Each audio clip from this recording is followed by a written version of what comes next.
The Magnolia Hotshots are back to their winning ways, and they want nothing more than to carry their success over to the PBA Philippine Cup.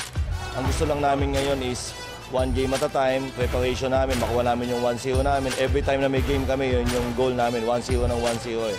So hanggang pumunta kami dun sa ma-achieve namin yung sa elimination kung saan kami makapunta. And then after that, makapunta kami ng playoffs. So iba na yon, ibang storya na yon. So yun lang muna. Yung players lang muna sana walang ma-injure. Healthy kami lahat for this conference.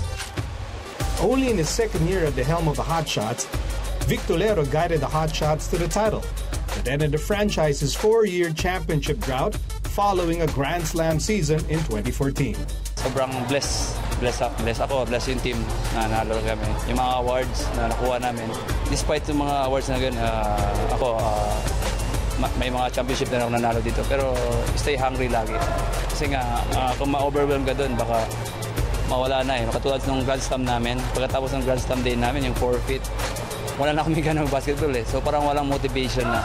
So yun, parang isa sa motivation ko ngayon yun, stay hungry lagi. Magnolia's core remains solid with Paul Lee, Mark Baroca, DJ Simon, and Gio Halano. Now, they also have additional reinforcement in Michael Calisan from the recent PBA draft. So far, okay naman kasi isa lang naman yung nadagdag sa amin, si Michael. So, feeling ko mabilis naman siya makaka-gel sa buong team. Then, so far ngayon, yung question lang is yung condition namin, kung nasa na kami ngayon. Pero we have time pa naman to prepare. So, I think sakto lang kami. Okay guys, so Magnolia Hotshots in the PBA Philippine Cup. Kamusta ba? Kamusta ang championship chances ng Magnolia? Nain ko na yung mas bata, DJ. Medyo maganda yung chances namin another championship kasi parang yun, naniniwala na kami na kaya namin manalo. But medyo mahirap yun kasi coming from championship, so parang lahat ng team parang target kayo. So kaya gusto ko rin i-share sa kanila na pag champion ka, hindi mas madali, mas magiging mahirap. Kaya yun.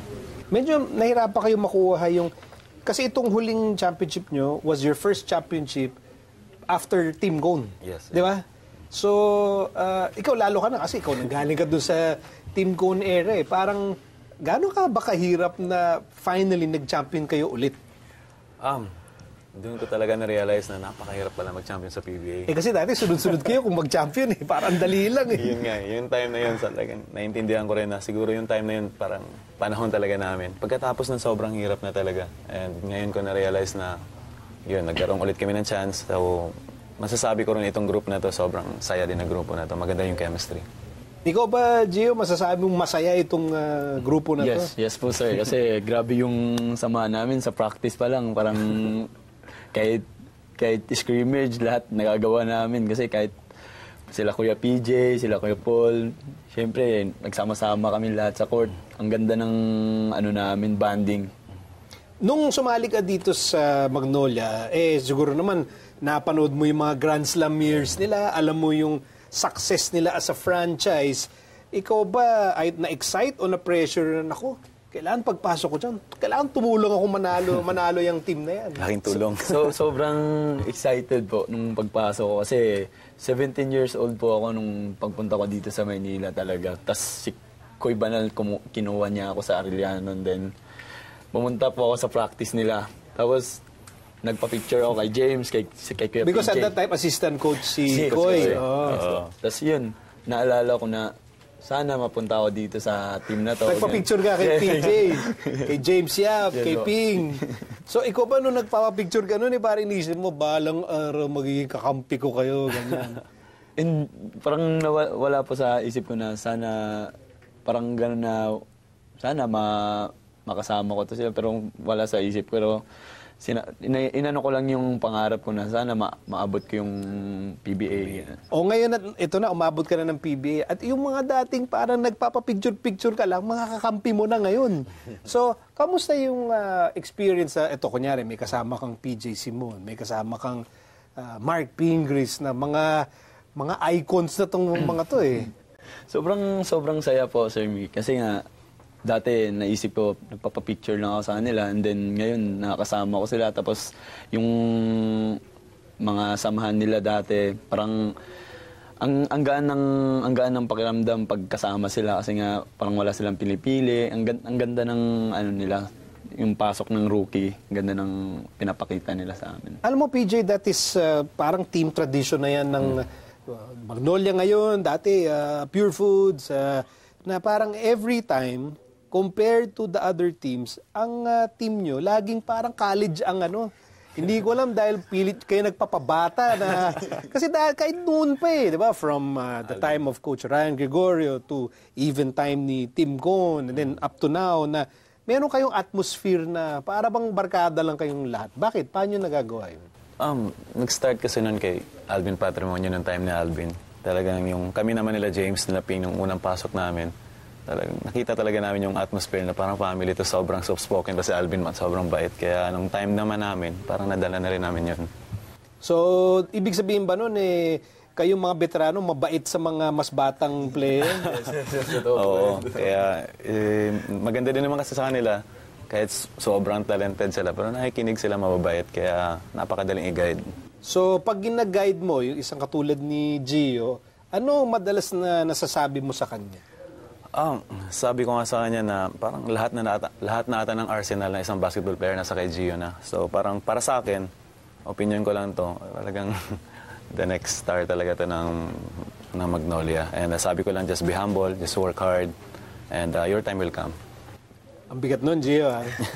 Si PJ, bira itong magsalita. Bilang na bilang ko, ilang beses nagsasalita to. At sinabi niya, you are the next star of Magnolia. Anong pakiramdam pag naririnig mo yung mga salita na yun?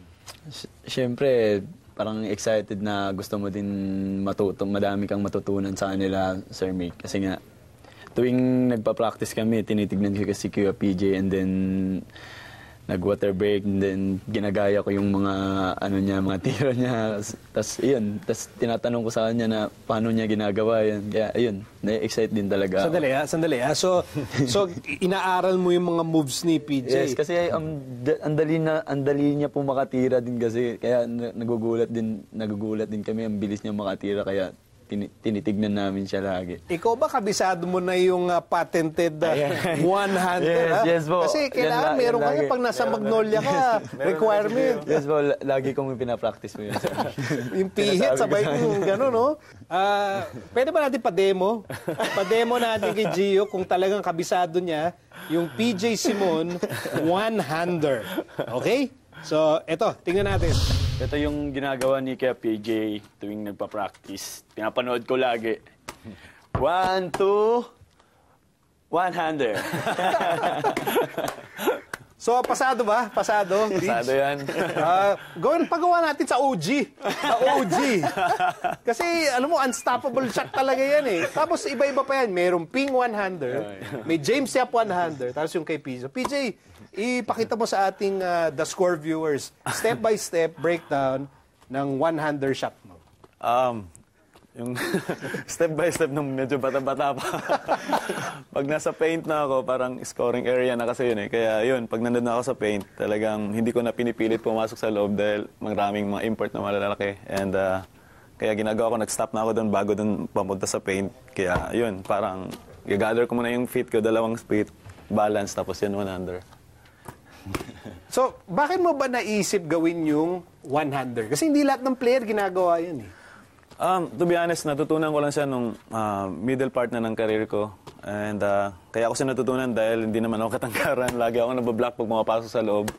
Kaya yung ginagawa ko, bago pa ako pumasok sa loob, bago pa dumating yung defender, kaya yun, unahan ko na.